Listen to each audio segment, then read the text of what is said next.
며느리가 이혼하겠다고 했습니다. 이유도 없이 짐을 싸면서요. 10년을 가족처럼 지냈던 아이가 어느 날 갑자기 등을 돌린다면 여러분은 어떻게 하시겠습니까? 그런데 더 이상한 건 따로 있었습니다. 이혼 서류가 담긴 가방 안에서 한 권의 수첩이 발견됐습니다. 그 수첩 첫 장에 적혀 있던 이름. 바로 시어머니 김순례. 왜 며느리는 모든 걸 포기하려 했을까요? 정말 두 얼굴이었던 걸까요? 아니면 우리가 몰랐던 진실이 있었던 걸까요? 오늘은 그 며느리의 두 얼굴 1편부터 5편까지 모든 이야기를 한 번에 정리해 드립니다. 이런 가족 이야기가 마음에 와닿으신다면 지금 구독과 좋아요 한번 눌러주세요. 여러분의 작은 응원이 더 깊은 이야기를 만듭니다.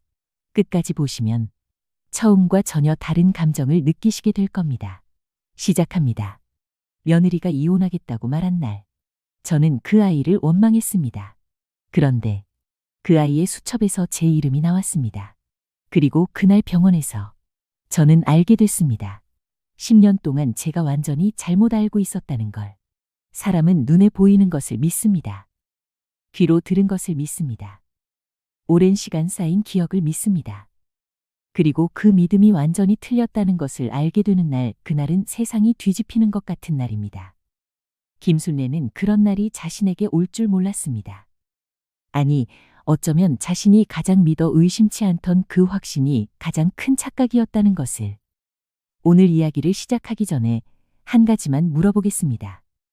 당신은 지금 당신 곁에 있는 사람을 정말 알고 있다고 생각하시나요?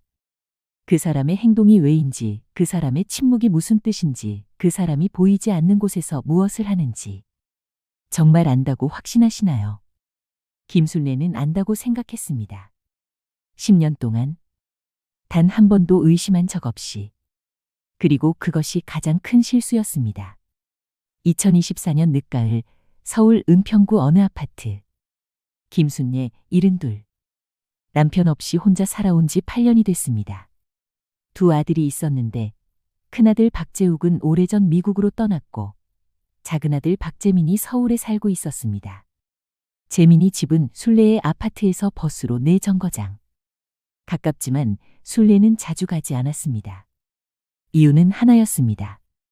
며느리 때문이었습니다. 이수연, 재민의 아내. 결혼한 지 10년이 된 여자.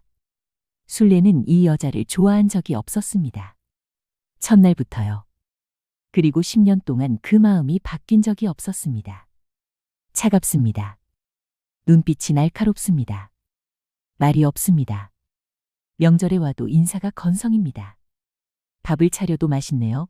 한마디가 전부입니다. 아이도 안 낳겠다고 했습니다. 본인 일이 바쁘다면서요. 그것도 마음에 들지 않았습니다.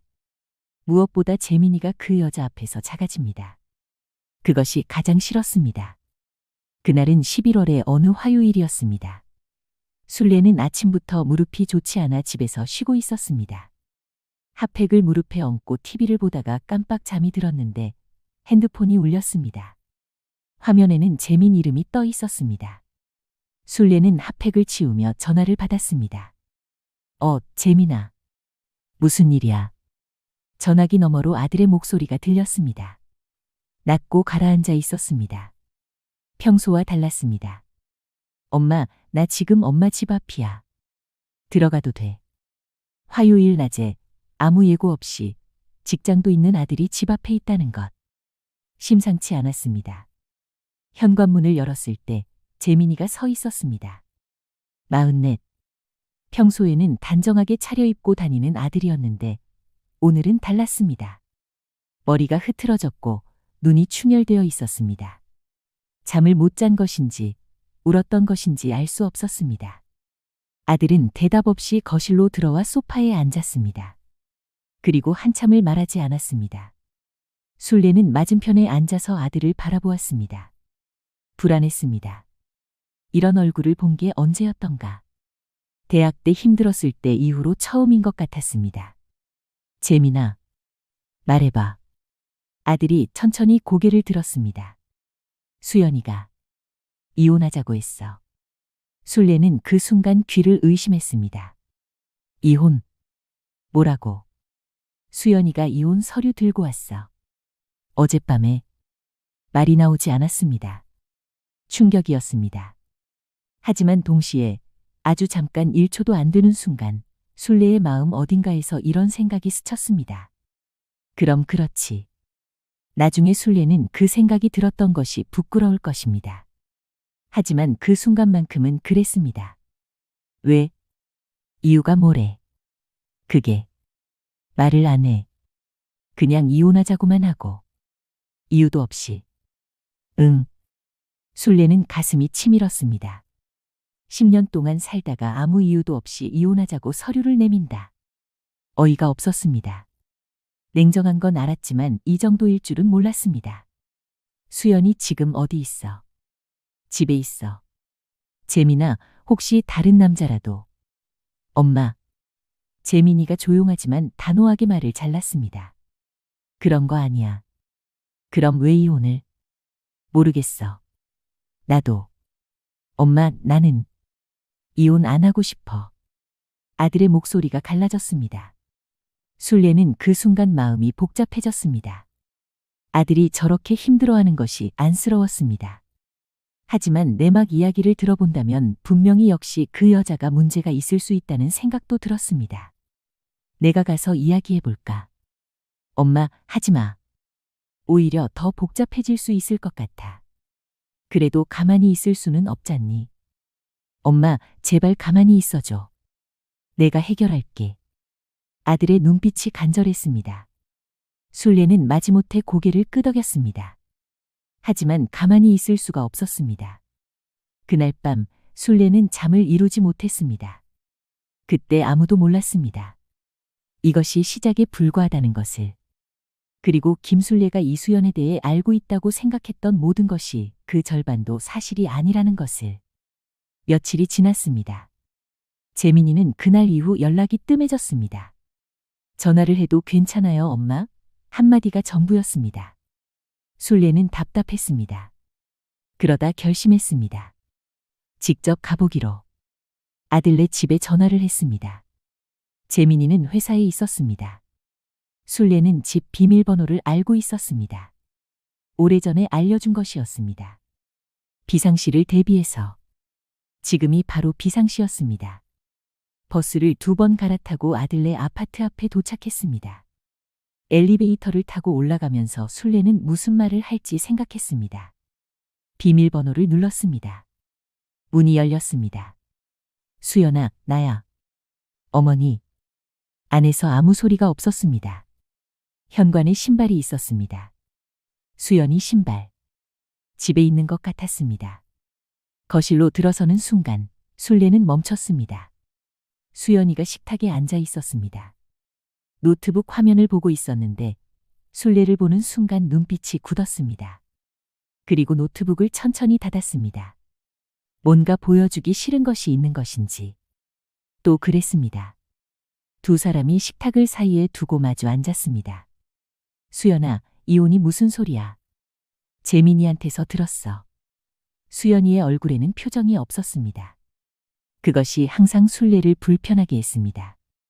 화가 났는지, 미안한지, 슬픈지. 아무것도 읽히지 않는 얼굴. 말씀드릴 게 없어요. 말씀드릴 게 없다고. 10년 살다가 이혼하겠다는데 이유도 없어. 어머니가 아실 필요 없는 일이에요. 순례는 그 말에 눈썹이 올라갔습니다. 아실 필요가 없어. 내 아들 일인데. 재민 씨 일은 재민 씨랑 제가 해결할 거예요. 차갑게. 딱 잘라냈습니다. 더 이야기하고 싶지 않다는 것이 온몸에서 느껴졌습니다. 순례는 자리에서 일어났습니다. 잘 생각해봐. 그 말만 남기고 나왔습니다. 엘리베이터 안에서 순례는 주먹을 꼭 쥐었습니다. 집으로 돌아오는 버스 안에서 순례는 생각했습니다. 도대체 무슨 이유일까? 이유 없이 이혼하자고 하는 사람은 없습니다. 말을 안 하는 것뿐이지. 반드시 이유가 있습니다.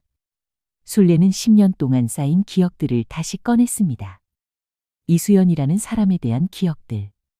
처음 봤을 때부터 석연치 않았습니다. 10년 전 재민이가 처음 수연이를 데려왔을 때를 기억합니다.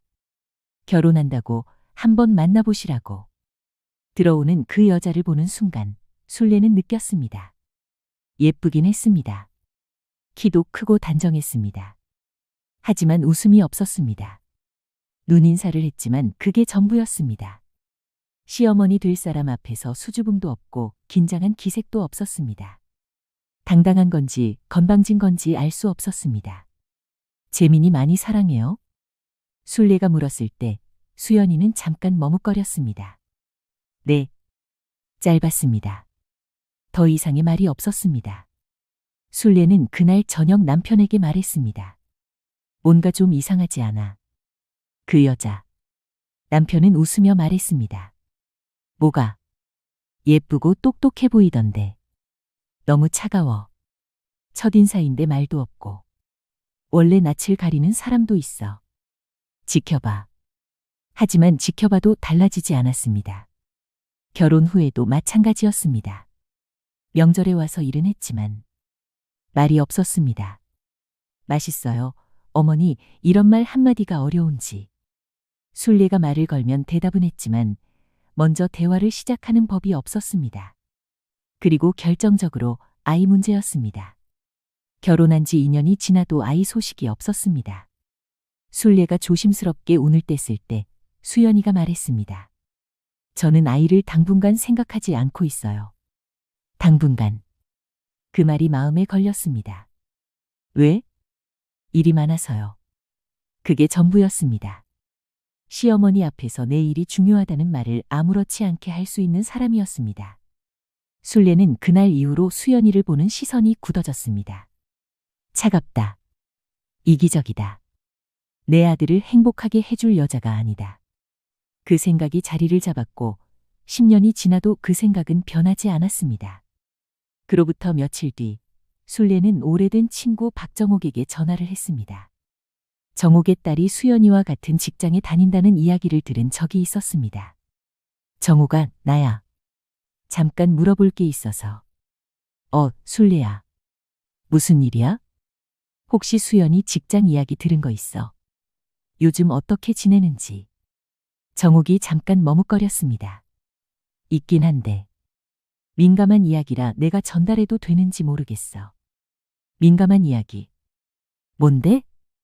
우리 딸이 그러는데 정옥이 낮은 목소리로 말했습니다. 수연이가 요즘 사직서를 썼대. 회사 그만두려고. 뭐? 그것도 갑자기. 설명도 없이. 주변 사람들이 다 의아해한다고. 술래는 잠시 말을 잃었습니다.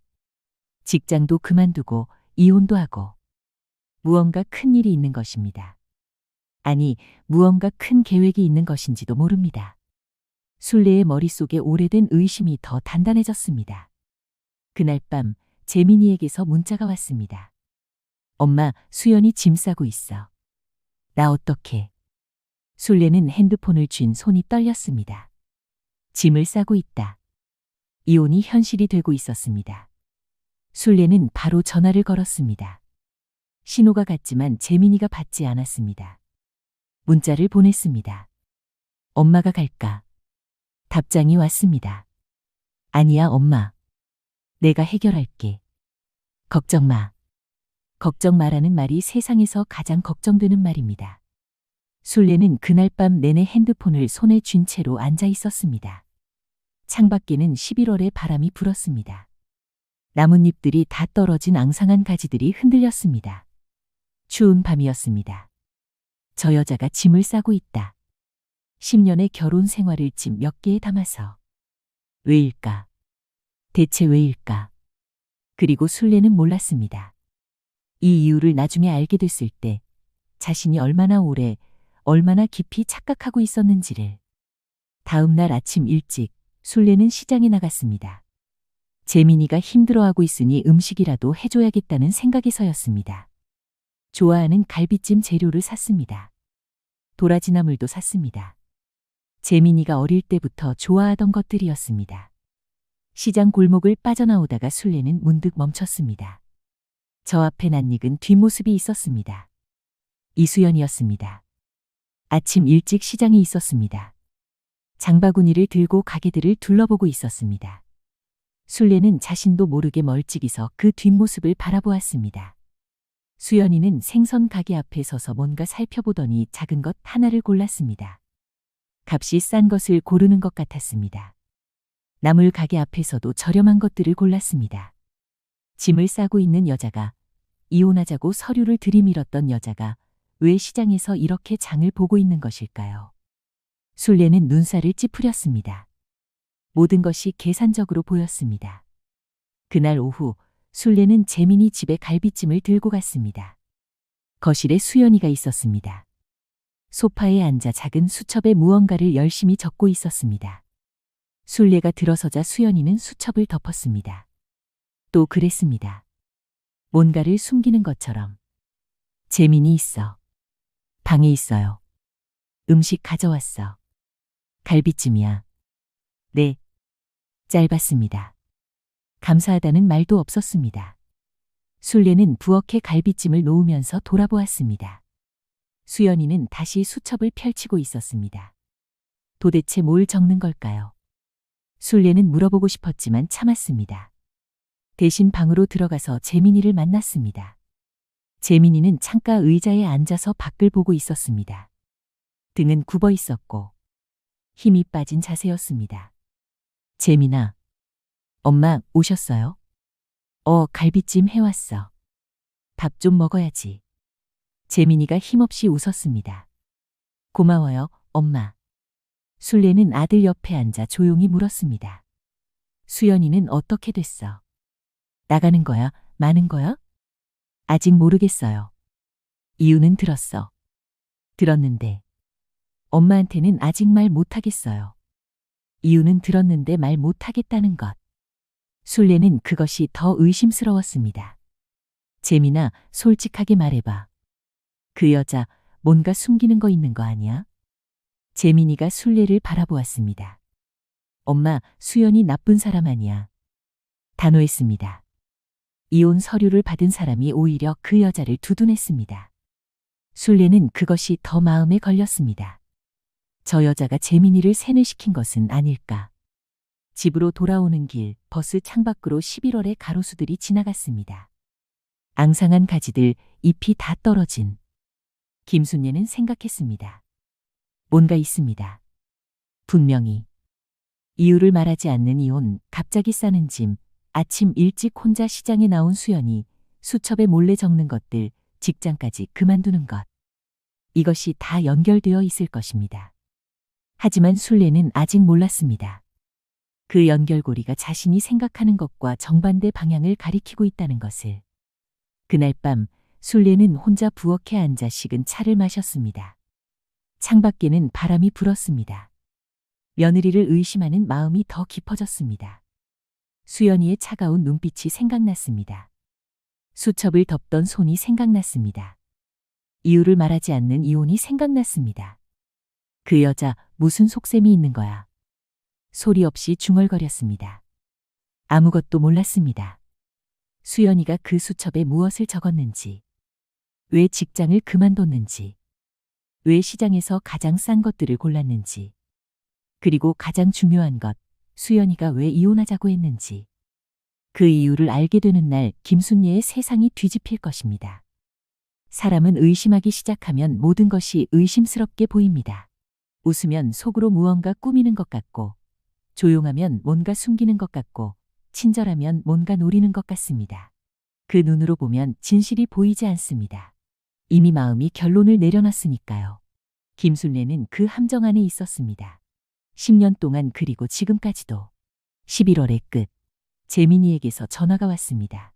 엄마, 오늘 시간 있으세요? 있지. 왜? 수연이가 오늘 잠깐 나간다고 해서요. 나는 회사에 급한 일이 생겼고 집에 아무도 없을 것 같아서. 잠시 침묵이 흘렀습니다. 혹시 와줄 수 있어요? 집 좀 봐주실 수 있나 해서. 말끝을 흐렸습니다. 재민이가 무슨 말을 하려는지 술래는 알 것 같았습니다.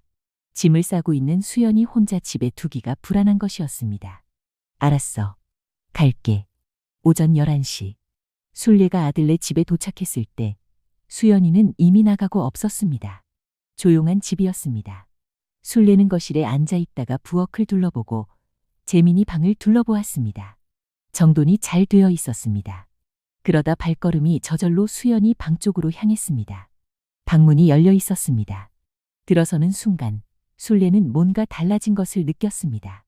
벽 쪽 화장대 위가 절반쯤 비어 있었습니다. 화장품들이 반쯤 없어졌습니다. 옷장 문이 약간 열려 있었는데 옷걸이 여러 개가 비어 있었습니다. 짐을 싸고 있다는 것이 눈에 보였습니다. 술래는 옷장을 닫아주려다가 멈췄습니다. 옷장 아래칸에 작은 상자가 있었습니다. 뚜껑이 없는 판지 상자, 그 안에 서류들과 영수증들이 묶여 있었습니다. 술래는 저 상자를 본 적이 없었습니다. 손을 뻗었습니다. 영수증 묶음을 집어들었습니다. 고무줄로 묶여 있었습니다. 날짜 순으로 정리된 것 같았습니다. 첫 번째 영수증. 병원 이름이 보였습니다. 서울 성모병원 신경외과. 날짜는 3년 전. 술래는 눈살을 찌푸렸습니다. 신경외과. 수연이가 무슨 병이 있었나. 다음 영수증. 같은 병원 다른 날짜. 처방전이 붙어 있었습니다. 그런데 환자 이름이 수연이가 아니었습니다. 김순예. 술래는 눈을 비볐습니다. 분명히 보였습니다. 환자 이름 김순예. 진료과 신경외과. 진료비 납부 영수증. 자신의 이름이었습니다. 3년 전 술래는 신경외과에 다닌 적이 없었습니다. 아니, 잠깐. 3년 전. 술래의 기억이 흔들렸습니다. 3년 전에 술래는 허리가 많이 안 좋았습니다. 디스크 진단을 받았습니다. 병원에 몇 달을 다녔습니다. 그 치료비가 꽤 됐습니다. 하지만 그 치료비를 술래는 자기 돈으로 냈다고 생각했습니다. 모아둔 돈이 조금 있어서 썼다고 생각했습니다. 그런데 이 영수증은 왜 수연이 방에 있는 걸까요? 술래는 영수증들을 계속 넘겼습니다. 서울 성모병원, 세브란스병원, 한양대병원. 환자 이름은 매번 달랐습니다. 김순례인 것도 있었고 박재민인 것도 있었습니다. 재민이 이름이 붙은 영수증도 여러 장 있었습니다. 소화기내과, 건강검진, 치과. 그리고 그것들 모두의 납부자 이름이 있었습니다. 이수연. 술래는 손이 멈췄습니다.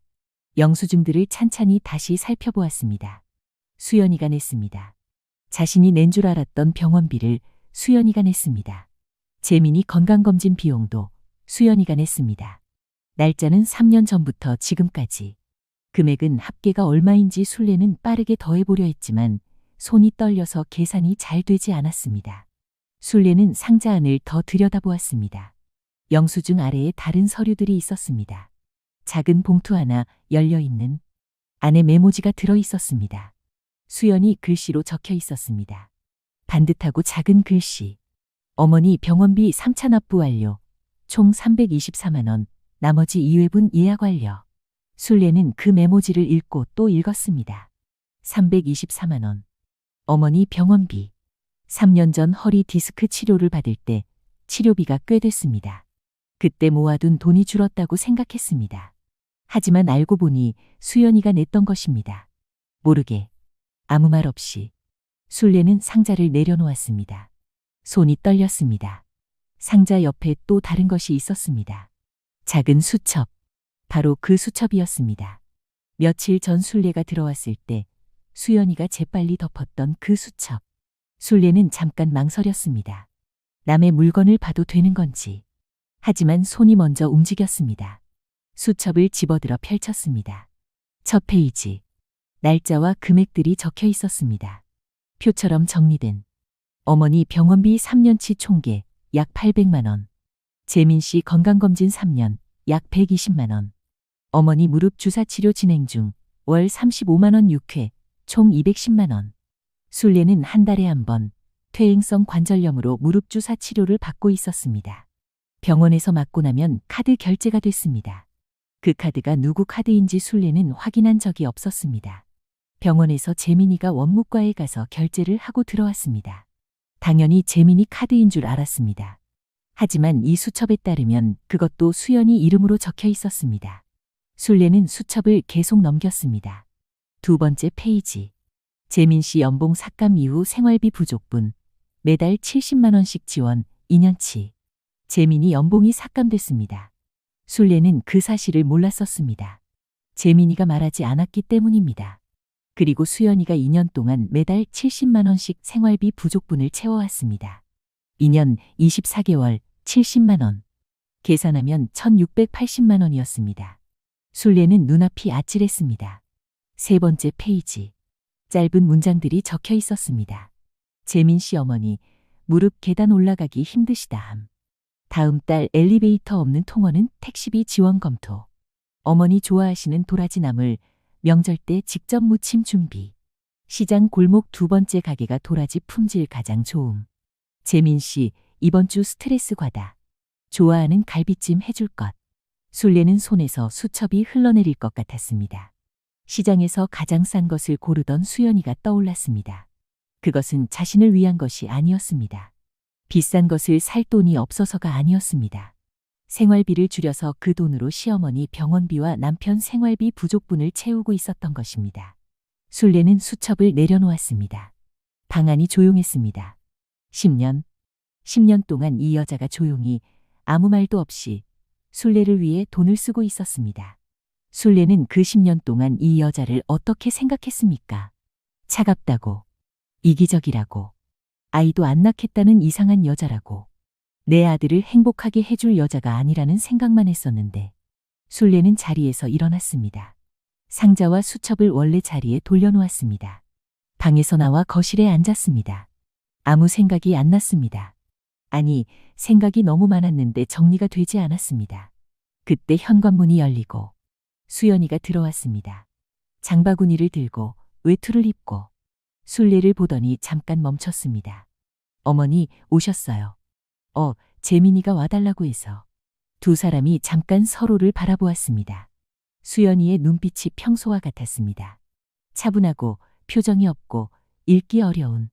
하지만 순례는 지금 그 눈빛이 조금 다르게 보였습니다. 감정을 드러내지 않는 것이 차가운 게 아닐 수도 있었습니다. 오히려 감정이 너무 많아서 꾹 눌러두고 있는 사람의 눈빛일 수도. 장 봐왔어? 네. 저녁 재료요. 누구 저녁? 재민 씨 저녁이요. 순례는 그 말에 잠깐 멈췄습니다. 짐 싸고 있는 사람이 저녁을 챙겨. 수연이의 표정이 아주 잠깐 흔들렸습니다. 그리고 다시 굳었습니다. 이혼해도 밥은 먹어야 하니까요. 그 말이 이상하게 들렸습니다. 이혼해도 나는 밥 먹어야 하니까가 아니라 이혼해도 재민 씨는 밥 먹어야 하니까. 그 뉘앙스였습니다. 순례는 집으로 돌아오는 버스에서 내내 창밖을 보았습니다. 머릿속이 복잡했습니다. 수첩에서 본 것들이 계속 맴돌았습니다. 어머니 병원비 총계 800만 원. 재민 씨 생활비 지원 1680만 원. 무릎 주사 치료비. 도라지 나물이 좋은 가게. 갈비찜. 이 여자는 지난 10년 동안 시어머니가 자신을 싫어한다는 것을 알면서도 이런 것들을 기록했습니다. 어머니가 좋아하는 나물을 메모했습니다. 남편 스트레스가 심할 때 어떤 음식을 해줄지 적어두었습니다. 그리고 단 한 번도 순례에게 말하지 않았습니다. 내가 병원비 냈어요.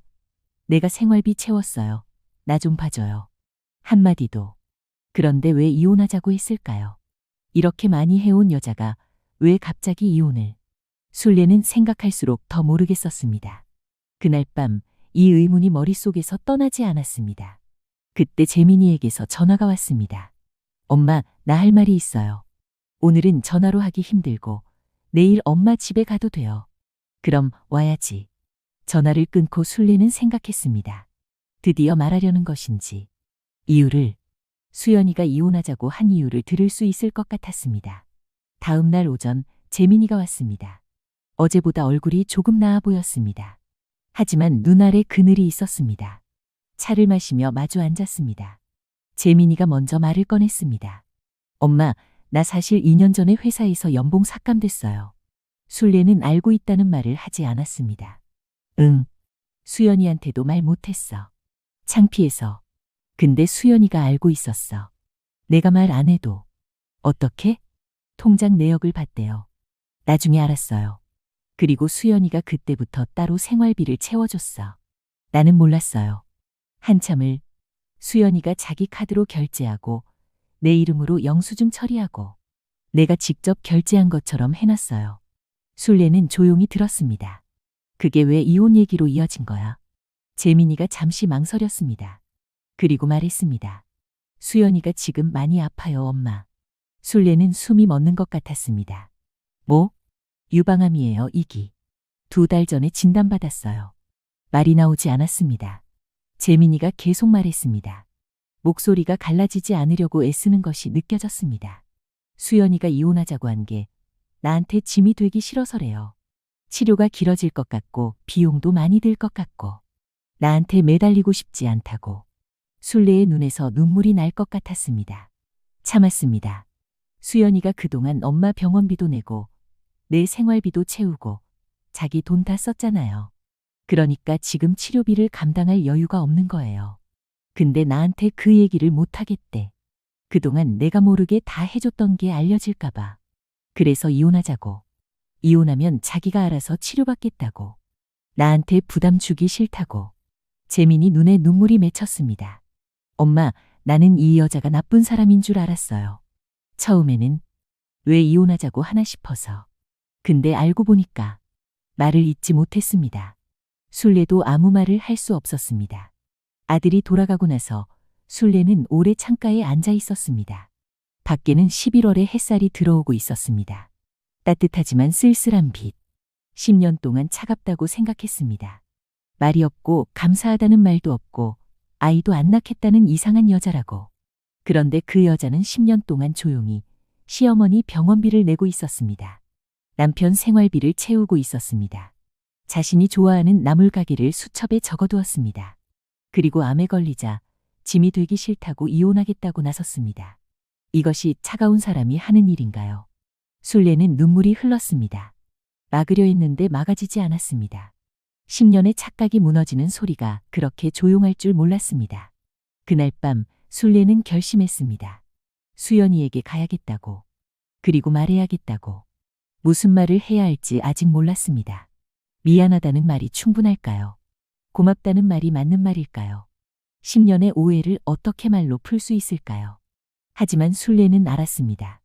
말하지 않으면 이 여자는 혼자 이혼을 밀어붙일 것이고 혼자 치료를 받으러 갈 것입니다. 그건 이제는 안 됩니다. 그때는 아무것도 몰라서 그랬지만 지금은 그건 아니라는 생각이 들었습니다. 그러나 술래가 다음 날 아침 수연이를 찾아갔을 때 무슨 일이 기다리고 있는지를, 그리고 술래가 아직 모르는 것이 하나 더 있었다는 것을, 수연이가 아이를 안 낳겠다고 했던 그 이유가 이기적인 게 아니라 사실 술래 자신과 깊이 연결되어 있다는 것을. 어떤 진실은 너무 오래 감춰져 있어서 드러나는 순간 모든 것이 무너집니다. 그리고 어떤 사람은 그 진실을 감추는 것이 사랑이라고 생각합니다. 말하면 상대방이 다칠까봐, 말하면 상대방이 짐을 질까봐, 말하면 모든 것이 달라질까봐.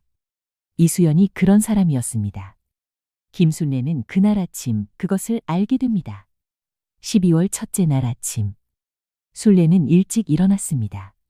잠을 제대로 못 잤습니다. 어젯밤 내내 생각이 너무 많았기 때문입니다.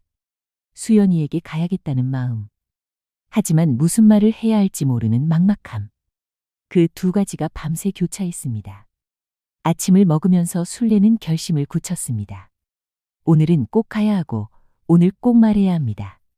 병원 치료는 빨리 시작할수록 좋다고 생각했기 때문입니다. 그 여자가 이혼이다 뭐다 하면서 시간을 보내는 동안 암은 기다려주지 않습니다. 외투를 걸치고 핸드폰을 집었습니다. 재민이에게 문자를 보냈습니다. 나 오늘 수연이 만나러 갈게. 잠시 뒤 답장이 왔습니다. 엄마, 지금 바로요. 나는 회사에 있어서 같이 못 가는데. 혼자 가도 돼. 엄마, 수연이한테 뭐라고 하려고요? 제발 다그치시려고 하는 건 아니죠. 순례는 잠깐 멈췄습니다. 다그치러 가는 거 아니야. 그럼 뭐라 하려고요? 순례는 핸드폰을 내려놓았습니다. 뭐라고? 그게 문제였습니다. 하지만 생각하면서 가면 됩니다. 버스 정류장으로 나섰습니다. 아들네 아파트 앞에 도착했을 때 이상한 느낌이 들었습니다. 평소보다 조용한 것 같은 설명할 수 없는 무언가. 엘리베이터를 타고 올라가 초인종을 눌렀습니다. 아무 소리가 없었습니다. 다시 눌렀습니다. 여전히 없었습니다. 비밀번호를 눌렀습니다. 문이 열렸습니다. 들어서는 순간 거실이 조용했습니다. 아무도 없었습니다. 방들을 둘러보았습니다. 수연이가 없었습니다. 그때 복도에서 앞집 문이 열리는 소리가 들렸습니다. 아주머니가 나오고 있었습니다. 혹시 앞집 며느리 못 보셨어요? 아주머니가 순례를 보더니 표정이 달라졌습니다. 아, 혹시 가족분이세요? 네, 시어머니예요. 저기, 어젯밤에 구급차가 왔어요. 순례의 심장이 내려앉았습니다. 구급차요. 한 새벽 2시쯤이었어요. 제가 소리 듣고 나왔는데 거기 사시던 분이 실려 나가더라고요. 순례는 바로 재민이에게 전화를 걸었습니다. 재민아, 수연이가 어젯밤에 구급차로 실려갔대. 너 몰랐어? 전화기 너머에서 잠깐 침묵이 흘렀습니다. 엄마, 알고 있어요. 알고 있어. 왜 말 안 했어? 어젯밤에 수연이한테서 연락 왔어요. 세브란스 병원 응급실이에요. 순례는 더 묻지 않았습니다. 지금 갈게. 세브란스 병원 응급실. 택시를 타고 달려갔습니다. 차 안에서 순례는 눈을 감고 있었습니다. 왜 이런 일이 생겼을까? 암 때문에 쓰러진 것인가? 아니면 다른 이유인가? 순례는 기도 같은 것을 하지 않는 사람이었습니다. 오래전에 그 습관이 사라졌습니다. 하지만 지금 이 순간 입술이 저절로 움직였습니다. 제발 괜찮아야 한다고. 응급실 대기실에 재민이가 있었습니다. 의자에 앉아 두 손을 무릎 위에 올려두고 얼굴이 창백했습니다. 재민아, 엄마, 수연이는? 안에 있어요. 지금 검사 중이에요. 왜 쓰러진 거야? 재민이가 잠깐 눈을 감았습니다. 빈혈이에요. 오래됐는데 치료를 제대로 못 받았대요. 암 진단받은 뒤로 치료를 시작하긴 해야 하는데 이래저래 미루다가. 이래저래가 뭔데? 돈 때문에요. 순례는 숨이 막혔습니다. 돈. 수연이 통장에 돈이 별로 없어요. 그동안 다 써버려서. 암 치료비를 지금 당장 어디서 마련할지 막막한 상황이에요. 다 써버려서. 어디에 다 썼는지 순례는 알았습니다. 시어머니 병원비, 남편 생활비, 자신을 위해서는 쓰지 않은 돈들. 1시간쯤 지나서 의사가 나왔습니다. 보호자 되시나요? 네, 남편이에요. 재민이가 앞으로 나섰습니다. 순례는 그 옆에 섰습니다. 현재 상태는 안정적이에요. 심한 빈혈과 탈수였는데 수액 처치로 호전되고 있어요. 오늘 입원하시고 내일 좀 더 살펴봐야 할 것 같아요. 다른 문제는 없나요? 의사가 잠깐 망설였습니다. 유방암 2기 진단받으신 것 알고 계시죠? 네. 수술을 2달째 미루고 계세요. 담당 의사 선생님이 여러 번 권유드렸는데도요. 재민이의 얼굴이 굳었습니다. 왜 미룬 거예요? 환자분께서 직접 말씀하신 건 아닌데 차트에 경제적 사유로 스케줄 조율 중이라고 적혀 있어요. 치료비 문제인 것 같아요. 재민이가 눈을 감았습니다. 순례는 그 말을 들으면서 자신도 모르게 입술을 깨물었습니다. 경제적 사유. 2달을 미루고 있었습니다. 암 수술을. 경제적 사유로. 그 경제적 사유가 어디서 왔는지 순례는 알았습니다. 자신의 병원비를 내고 아들 생활비를 채우고 자신을 위한 치료비가 없어진 것입니다. 의사가 한마디를 더 했습니다. 한 가지 여쭤봐도 될까요? 네. 환자분이 아이를 가지기 어려운 상황이에요. 혹시 알고 계셨나요? 재민이가 의사를 바라보았습니다. 어떤 의미예요? 유방암 치료를 위한 호르몬 치료가 임신에 영향을 줄 수 있어요. 그리고 사실 환자분께서는 이미 몇 년 전부터 관련 검사를 받아오셨더라고요. 처음 이상 소견이 나온 게 4년 전이에요.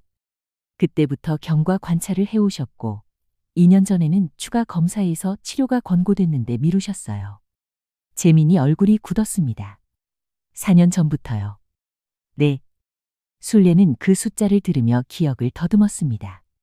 4년 전, 수연이가 아이를 안 낳겠다고 했을 때, 그 이유가 일 때문이라고 했습니다.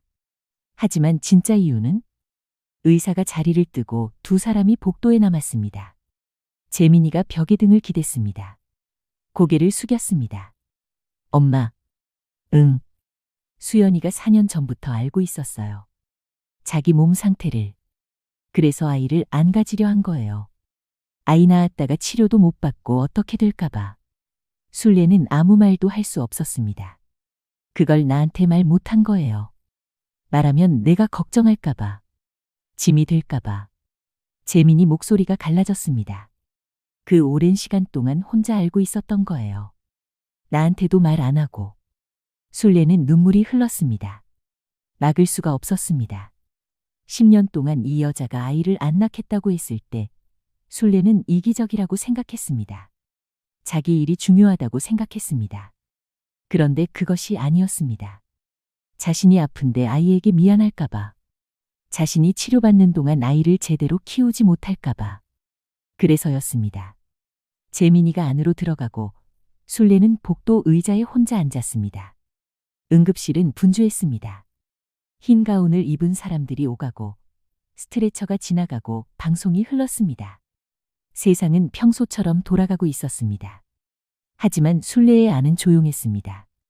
조용한 채로 부서지고 있었습니다. 10년 동안 쌓아온 것들. 차갑다. 이기적이다. 내 아들한테 맞지 않는 여자다. 그 생각들이 하나씩 무너졌습니다. 차갑다고 생각했는데 자신이 아파도 남편이 힘들어도 시어머니가 싫어해도 아무 소리 없이 뒤에서 다 감당하고 있었습니다. 이기적이라고 생각했는데 자기 치료비가 없을 만큼 돈을 썼습니다. 남을 위해. 아이 안 낳는다고 했을 때 순례는 얼마나 그 여자를 밉게 봤습니까? 어머니 될 사람 앞에서 본인 일이 중요하다고 하는 여자라고. 그런데 그 뒤에 이런 사연이 있었습니다. 얼마나 지났을까? 재민이가 복도로 나왔습니다. 수연이가 깨어났어요. 순례가 일어섰습니다. 대답대신 걷기 시작했습니다. 커튼이 쳐진 응급실 침대 앞에 섰습니다. 재민이가 커튼을 조금 젖히자 수연이가 침대에 누워있는 모습이 드러났습니다. 팔에 수액이 꽂혀 있는 채로 얼굴이 창백했습니다. 그 눈이 순례를 보았습니다. 두 사람이 눈을 마주쳤습니다. 순례는 뭔가 말을 해야 했습니다. 준비했던 말이 있었습니다. 버스에서 오면서 생각했던 말들이 있었습니다. 하지만 그 순간 그 말들이 다 사라졌습니다. 입에서 나온 것은 단 두 마디였습니다. 수연아. 수연이가 순례를 바라보았습니다. 그 눈빛이 여전히 차분했습니다. 하지만 뭔가 달랐습니다. 방어가 내려간 것 같았습니다. 아픈 몸이라서인지 아니면 오늘은 더 이상 감출 여력이 없어서인지. 나 몰랐어. 그게 전부였습니다. 하지만 순례의 눈에서 눈물이 흘렀습니다. 수연이의 눈에도 뭔가가 맺혔습니다. 흘러내리지는 않았습니다. 꾹 참는 것이었습니다. 그것조차 이 여자다웠습니다. 그날 밤 수연이는 입원했습니다. 재민이는 병원에 남았습니다. 순례는 택시를 불렀습니다. 병원을 나서면서 순례는 뒤를 한번 돌아보았습니다. 저 안에 수연이가 있었습니다. 10년 동안 자신이 악녀라고 생각했던 여자가 암에 걸려 누워 있었습니다. 그리고 그 암 치료를 2달 미루고 있었습니다. 돈이 없어서. 그 돈을 다 남을 위해 써버려서. 순례는 택시를 타고 집으로 가는 내내 창밖을 보지 못했습니다. 눈물이 계속 흘렀습니다. 집에 들어와 불도 켜지 않고 소파에 앉았습니다. 어두운 거실에서 한참을 그냥 앉아 있었습니다. 10년이었습니다. 그 긴 시간 동안 순례는 그 여자에게 뭘 했습니까? 불편한 눈빛을 보냈습니다. 차갑게 대했습니다. 아이 얘기를 꺼내서 상처를 줬습니다. 재민이 앞에서 그 여자를 탓했습니다. 그 여자는 그것을 받으면서 동시에 순례의 병원비를 내고 있었습니다. 순례는 입술을 깨물었습니다. 창피했습니다. 부끄러웠습니다. 그것이 슬픔보다 더 먼저 왔습니다. 다음 날 아침 순례는 일찍 일어났습니다. 통장을 열었습니다. 남편이 남긴 돈과 순례가 모아온 돈이 있었습니다.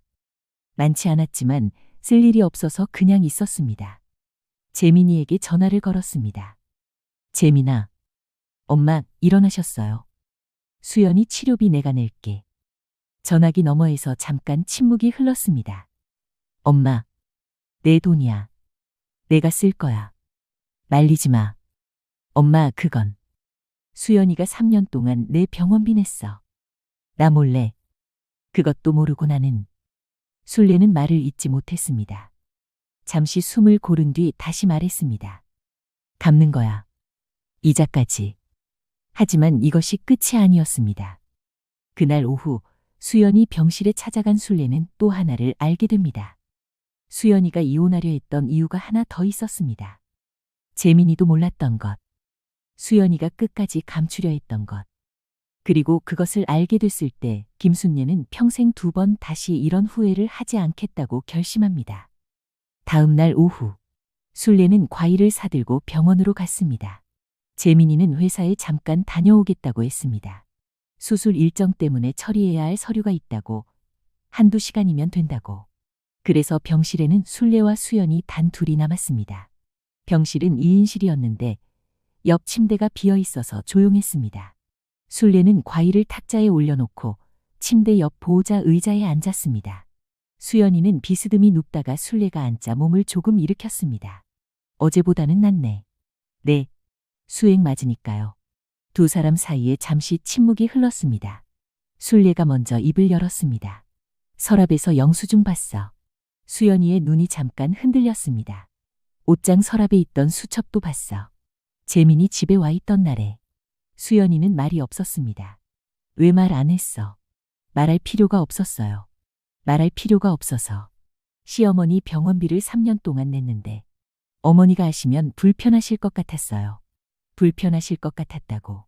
순례는 그 말을 들으면서 가슴이 쿵 내려앉는 것 같았습니다. 자신에게 잘 보이려고 한 게 아니었습니다. 칭찬받으려고 한 게 아니었습니다.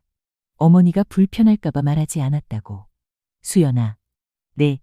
나한테 할 말 없어? 수연이가 순례를 바라보았습니다. 그 눈빛에 뭔가가 있었습니다. 오래된 것. 꺼내야 할지 말지 오래 고민해온 것. 순례는 기다렸습니다. 그리고 수연이가 천천히 말했습니다. 어머니, 저 어머니가 나쁜 분이라고 생각한 적 없어요. 순례는 말이 막혔습니다. 한 번도요. 수연이가 말을 이었습니다.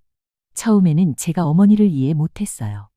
왜 저를 싫어하시는지, 제가 잘못한 게 있는 건지 한참을 생각했어요.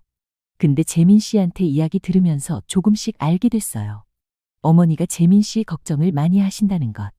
재민 씨가 어릴 때 아버지 일이 있었고 어머니가 혼자서 많이 힘드셨다는 것. 재민 씨 아버지 일. 그것은 순례가 거의 입에 올리지 않는 이야기였습니다. 남편이 병으로 갑자기 세상을 떠났을 때 재민이가 막 취직한 해였습니다. 재민이는 그때 힘들어하는 어머니를 혼자 감당했습니다. 형은 이미 미국에 있었고 재민 씨가 어머니한테 얼마나 중요한 사람인지 알게 됐어요. 그래서 어머니 반응이 조금 이해됐어요. 어머니한테 재민 씨는 그냥 아들이 아니잖아요. 순례는 얼굴이 뜨거워졌습니다. 처음 뵀을 때 제가 너무 표현을 못했어요. 낯도 많이 가리고 말도 없고. 그게 어머니한테는 차갑게 보였을 거예요. 그걸 알면서도 제가 노력을 안 했어요. 그게 지금 생각하면 죄송해요. 수연아, 그건. 아니에요, 어머니. 어머니가 저를 오해하신 게 아니에요. 제가 먼저 다가갔어야 했는데 못한 거예요. 순례는 말이 나오지 않았습니다. 이 여자가 지금 자신을 탓하고 있었습니다. 오해를 받은 쪽이 오해를 한 쪽을 위로하고 있었습니다. 그때 순례는 기억 하나를 떠올렸습니다. 몇 년 전이었습니다. 명절 끝나고 수연이가 설거지를 하고 있었습니다. 순례는 거실에서 TV를 보고 있었는데 문득 뒤돌아보니 수연이가 설거지를 하면서 울고 있었습니다. 소리 없이. 어깨도 흔들지 않고 그냥 눈물이 흘렀습니다. 순례는 그것을 봤습니다. 하지만 못 본 척했습니다. 뭔가 불편한 일이 있는가 보다 하고 위로하러 가지 않았습니다. 지금 와서 그 장면이 선명하게 돌아왔습니다. 그때 몸이 안 좋다는 것을 이미 알고 있었던 걸까요? 혼자 우는 것조차 소리 없이 했습니다. 순례가 불편할까봐. 수연아, 아이 문제. 수연이가 순례를 바라보았습니다. 4년 전부터 알고 있었다고. 수연이는 잠깐 눈을 내려뜨렸다가 다시 들었습니다. 네. 그때 왜 말 안 했어? 어머니가 손자 원하시는 거 알았어요. 재민 씨도 원했고. 근데 저는 치료를 받으면 임신이 더 어려워질 수 있다는 걸 알았어요. 그냥 치료만 받자니 아이를 포기하는 것 같고. 아이를 낳으려고 치료를 미루자니 제 몸이 걱정되고. 순례는 조용히 들었습니다. 그래서 아무것도 못하고 있었어요. 재민 씨한테 그 얘기를 하면 재민 씨가 치료받으라고 할 것 같아서 말 못했어요. 어머니한테는 더 말 못했고 왜 나한테는 더 못해? 수연이가 잠깐 눈을 감았습니다. 그리고 말했습니다. 어머니가 손자 원하신다는 거 알았는데 제가 못 낳는다고 하면 더 실망하실 것 같았어요. 그리고 그게 어머니가 저를 더 싫어하시게 되는 이유가 될 것 같아서요. 그 말이었습니다. 어머니가 자신을 싫어하는 것을 알고 있었습니다. 그리고 그것이 더 심해질까봐 진실을 숨겼습니다. 미움을 받으면서도 그 미움이 더 커질까봐. 순례는 의자에서 일어났습니다. 그리고 수연이 손을 잡았습니다. 수연이가 굳었습니다. 시어머니가 자신의 손을 잡을 것이라고 예상하지 못했을 것입니다. 미안해. 순례가 말했습니다. 내가 미안해, 수연아. 수연이의 눈에서 눈물이 흘렀습니다. 이번에는 참지 못했습니다.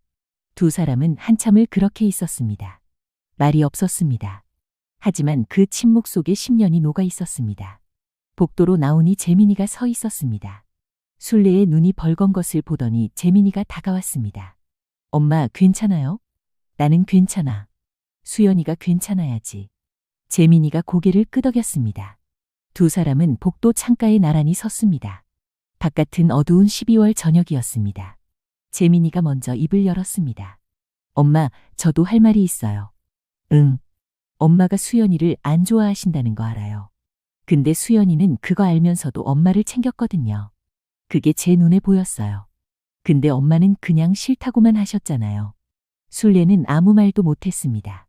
처음에 이혼 서류 받았을 때 솔직히 엄마한테도 화가 났어요. 수연이가 왜 이런 선택을 하는지 알기도 전에 엄마한테서 전화와서 그 여자 속셈이 있는 것 같다고 하셨잖아요. 순례는 기억했습니다. 그 전화를, 그 말을. 미안해, 재민아. 재민이가 고개를 흔들었습니다. 아니요. 저도 엄마한테 그 말을 더 일찍 했어야 했어요. 수연이가 엄마를 챙기고 있다는 거 알면서도 말 안 했어요. 수연이가 원하지 않을 것 같아서. 근데 그게 오히려 엄마를 더 오래 오해하게 만든 것 같아요. 두 사람이 창밖을 바라보았습니다. 엄마. 응. 수연이가 엄마 무서워해요. 순례가 멈췄습니다. 무서워?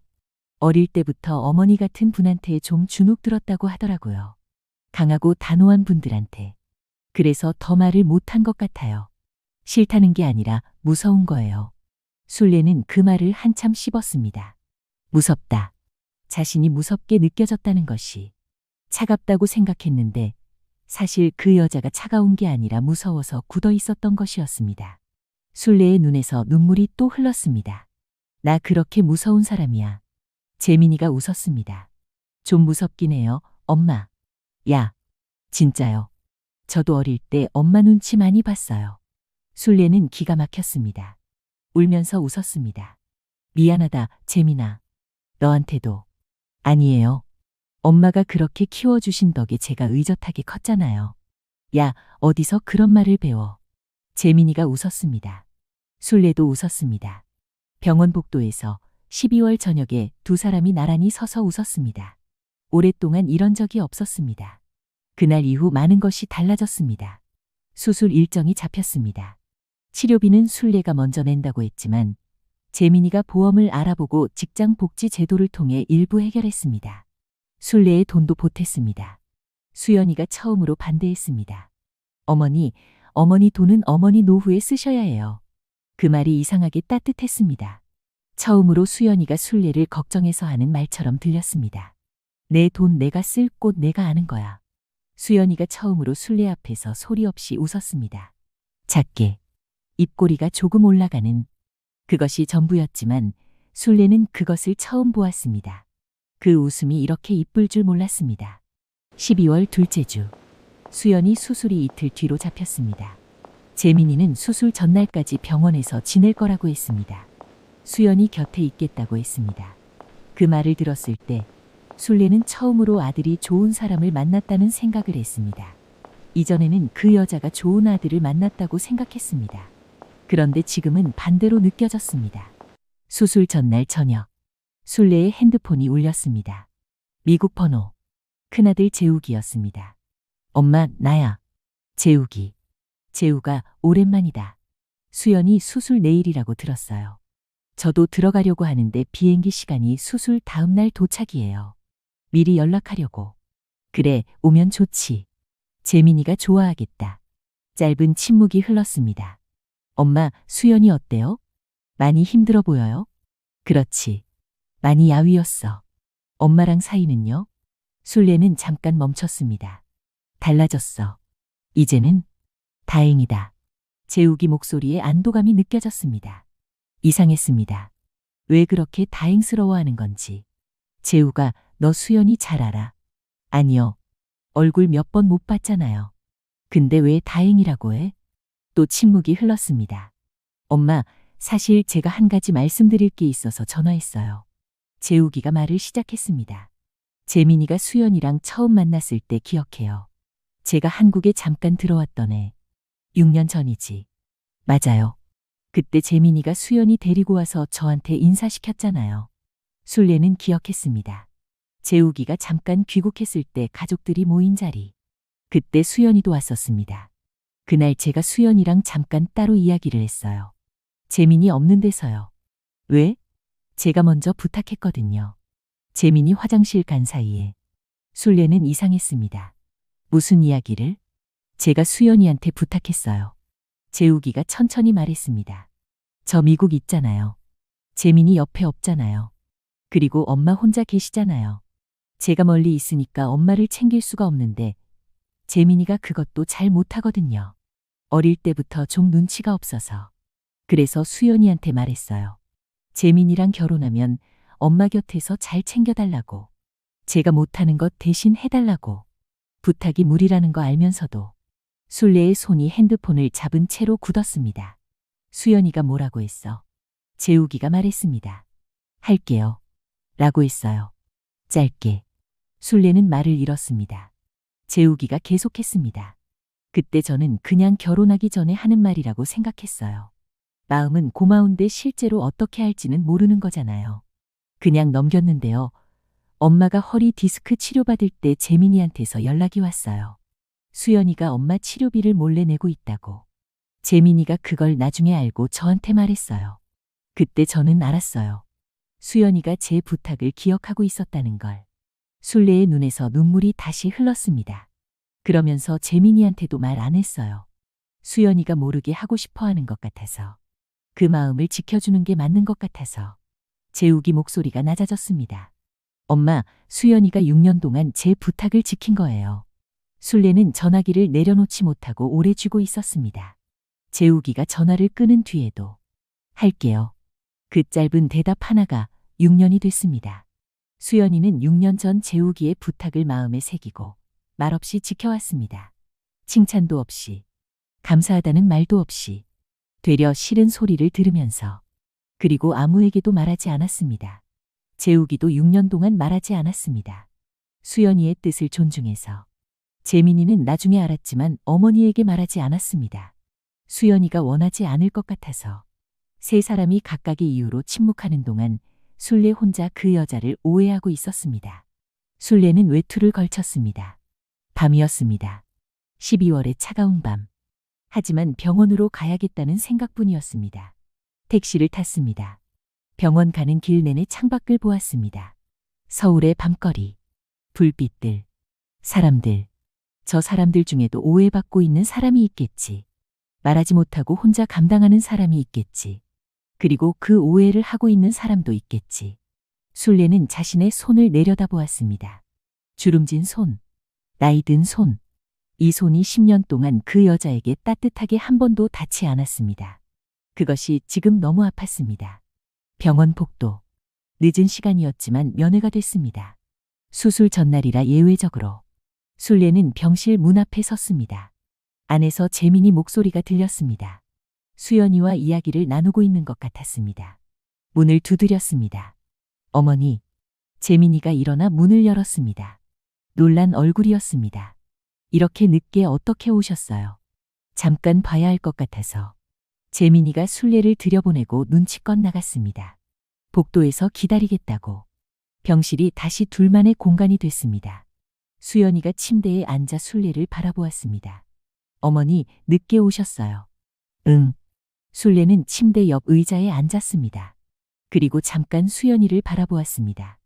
야윈 얼굴, 수술이 내일인데도 차분한 눈빛, 감정을 안으로 누르는 표정.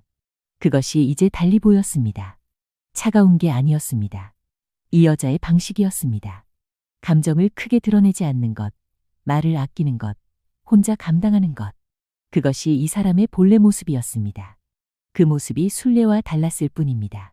다른 것이 나쁜 게 아닌데. 수연아. 네. 재욱이한테 전화 받았어. 수연이의 눈빛이 잠깐 흔들렸습니다. 오래전에 재욱이가 부탁했다고. 수연이는 아무 말도 하지 않았습니다. 엄마 챙겨달라고. 자기 대신에. 침묵이 흘렀습니다. 그 부탁을 6년 동안 지킨 거야. 수연이가 시선을 아래로 내렸습니다. 어머니가 알게 하고 싶지 않았어요. 왜? 알면 어머니가 불편하실 것 같았어요. 부탁받아서 하는 거라고 느끼실 것 같아서요. 또 그 말이었습니다. 어머니가 불편할까봐. 자신이 칭찬받는 게 목적이 아니었습니다. 잘 보이려는 게 아니었습니다. 그냥 어머니가 편하게 지내는 것. 그것이 목적이었습니다. 재욱이가 부탁해서 시작했지만요. 수연이가 낮게 말했습니다. 중간부터는 재욱 씨 부탁이 아니었어요. 무슨 뜻이야? 수연이가 순례를 바라보았습니다. 그냥 하고 싶어서 했어요. 어머니가 혼자 계신 게 보여서. 외로우신 것 같아서. 순례는 그 말을 듣는 순간 눈물이 왈칵 쏟아졌습니다. 막을 수가 없었습니다. 외로우신 것 같아서. 10년 동안 그 여자는 알고 있었습니다. 자신이 외롭다는 것을. 남편을 잃고 큰아들은 미국에 있고 작은아들과는 서로 거리가 있고 그 외로움을 말 한마디 안 하는 차가운 여자라고 생각했는데 그 여자가 그 외로움을 보고 있었습니다. 그리고 그것을 채우려 했습니다. 말로 하지 않고 행동으로. 조용히. 모르게. 순례가 손을 뻗었습니다. 수연이 손을 잡았습니다. 이번에는 수연이가 굳지 않았습니다. 그냥 받았습니다. 두 사람이 손을 잡은 채로 한참을 말이 없었습니다. 창밖에는 12월의 밤이 있었습니다. 병원 불빛들이 켜져 있었습니다. 어디선가 발걸음 소리가 들렸습니다. 순례가 먼저 말했습니다. 나 10년 동안 너한테 너무 못했어. 어머니. 아니야. 잘못한 건 잘못한 거야. 내가 먼저 마음을 닫았어. 처음부터. 그게 잘못이야. 수연이가 고개를 살짝 흔들었습니다. 저도 잘못했어요. 내가 뭘 잘못해. 더 다가갔어야 했어요. 어머니가 먼저 열어주길 기다리기만 했어요. 그것도 소극적인 거잖아요. 순례는 그 말에 픽 웃었습니다. 눈물이 흐르는 채로. 너 참 이상한 애야. 네. 미움받으면서 병원비 내고 오해받으면서 장보고 수술 전날에 자기 잘못이라고 하고. 수연이 입가에 아주 작은 웃음이 걸렸습니다. 어머니도 이상하세요. 내가 왜? 이 늦은 시간에 병원 오시잖아요. 순례가 웃었습니다. 눈물이 흐르면서 웃었습니다. 그 웃음이 오랜만이었습니다. 이 며느리 앞에서 웃은 것이. 아니, 솔직히는 처음이었는지 모릅니다. 재민이가 문을 살짝 열었습니다. 두 사람이 웃고 있는 것을 보더니 재민이가 멈췄습니다. 그리고 조용히 미소를 지었습니다. 엄마, 수연이. 둘이 웃네요. 왜 이상해? 아니요. 좋아요. 재민이가 안으로 들어와 수연이 침대 끝에 앉았습니다. 세 사람이 한 공간에 있었습니다. 평소 같으면 어색하게 느껴졌을 것입니다. 하지만 지금은 달랐습니다. 이상하게 이 공간이 편했습니다. 수연아. 네. 수술 잘 될 거야. 수연이가 순례를 바라보았습니다. 네. 잘 될 거예요. 그 대답이 짧았지만 이번에는 차갑게 느껴지지 않았습니다. 이 사람은 원래 말이 많지 않은 사람입니다. 그게 이 사람입니다. 그것을 이제야 알았습니다. 수술은 다음 날 오전에 진행됐습니다. 6시간. 순례와 재민이는 수술실 앞 대기실에서 기다렸습니다. 재민이는 기도를 했습니다. 조용히 눈을 감고. 순례는 그 옆에 앉아 있었습니다. 기도는 못했습니다. 대신 생각했습니다. 그 여자가 처음 들어왔을 때부터 지금까지 차갑다고 생각했습니다. 말이 없다고 생각했습니다. 이기적이라고 생각했습니다. 그런데 이제 압니다. 말이 없는 것은 소극적인 것이었고, 차가운 것은 낯을 가리는 것이었고, 이기적인 것은 혼자 감당하는 것이었습니다. 그리고 6년 동안 재우기의 부탁을 잊지 않았습니다. 어머니가 외롭다고 느껴서 아무 말 없이 그래서 했습니다. 오후 수술이 끝나고 의사가 나와서 말했습니다. 순조롭게 잘 됐어요. 재민이가 고개를 숙였습니다. 순례는 눈을 감았습니다. 봄이 왔습니다. 3월. 수연이가 퇴원하고 2달이 지났습니다. 회복이 잘 됐습니다. 어느 일요일 순례와 수연이, 재민이 셋이서 여의도 공원에 나왔습니다. 벚꽃이 피어 있었습니다. 사람들이 많았습니다. 가족들, 연인들, 사진 찍는 사람들. 셋이서 천천히 걸었습니다. 수연이는 지팡이를 짚지 않아도 될 만큼 회복됐습니다. 재민이가 옆에서 팔을 내밀었습니다. 수연이가 재민이 팔을 잡았습니다. 순례는 그 둘 옆에서 걸었습니다. 벚꽃이 지는 길이었습니다. 바람이 불면 꽃잎이 흩어졌습니다. 수연이가 멈췄습니다. 꽃잎 하나가 수연이 어깨에 내려앉았습니다. 수연이가 그것을 손으로 받았습니다. 그리고 순례를 보았습니다. 어머니, 이것 드릴게요. 꽃잎을 내밀었습니다. 순례는 손을 내밀었습니다. 작은 벚꽃잎 하나. 이것이 뭐라고 눈물이 날 것 같았습니다. 순례는 그 꽃잎을 손바닥 위에 올려두고 오래 걸었습니다. 그날 저녁, 세 사람은 근처 식당에서 밥을 먹었습니다. 수연이가 메뉴판을 보다가 말했습니다. 어머니, 갈비찜 좋아하시죠? 왜? 여기 갈비찜 맛있어 보여서요. 시켜드릴게요. 재민이가 옆에서 웃었습니다. 순례도 웃었습니다. 너도 먹어. 네. 세 사람이 같이 밥을 먹었습니다. 말이 많지 않았습니다. 하지만 어색하지 않았습니다. 수연이는 밥을 먹으면서 가끔 순례를 봤습니다. 뭔가 필요한 것이 없는지 확인하는 것처럼. 그것이 이제는 차갑게 느껴지지 않았습니다. 그냥 이 여자의 방식이었습니다. 말 대신 눈으로, 행동으로. 밥을 먹고 나오는 길에 수연이가 순례 옆에 섰습니다. 그리고 천천히 팔을 내밀었습니다. 어머니, 계단 있어요. 순례는 수연이 팔을 잡았습니다. 계단을 내려가면서 두 사람의 손이 처음으로 자연스럽게 연결됐습니다. 짧은 계단이었습니다. 그래도 충분했습니다. 오늘 이 이야기를 마무리하면서 한 가지만 말씀드리겠습니다. 사람을 오해하는 것은 생각보다 쉽습니다. 눈에 보이는 것만으로 판단하고, 말이 없으면 마음도 없다고 생각하고, 표현하지 않으면 사랑하지 않는다고 오해합니다. 하지만 세상에는 말 대신 행동으로 사랑하는 사람이 있습니다. 드러내지 않고 조용히 하는 사람이 있습니다. 받은 것을 표현하지 않지만 잊지 않는 사람이 있습니다. 이수연은 오늘도 말이 많지 않습니다. 하지만 봄이 되면 순례에게 꽃잎을 건넵니다. 순례가 무릎이 좋지 않으면 함께 병원에 갑니다. 명절에는 도라지나무를 직접 묻힙니다. 그것이 그녀의 방식입니다. 그리고 순례는 이제 압니다. 그 방식이 사랑이라는 것을. 말하지 않아도, 드러내지 않아도. 그것이 사랑이라는 것을. 김순례는 10년이 걸렸습니다. 여러분은 조금 더 일찍 알아챌 수 있기를 바랍니다. 그 사람이 떠나기 전에, 아프기 전에, 한참 지나기 전에. 당신 곁에도 수연이 같은 사람이 있지 않으신가요? 지금 이 순간 그 사람에게 연락해 보시는 건 어떨까요? 댓글로 이 이야기가 어떠셨는지, 생각나는 사람이 있으신지 꼭 한마디 남겨주세요. 여러분의 댓글 하나가 다음 이야기를 만드는 힘이 됩니다. 구독과 좋아요도 아직 안 하셨다면 지금 눌러주세요. 이런 이야기를 계속 만들어 드리겠습니다. 다음 이야기에서 다시 만나요.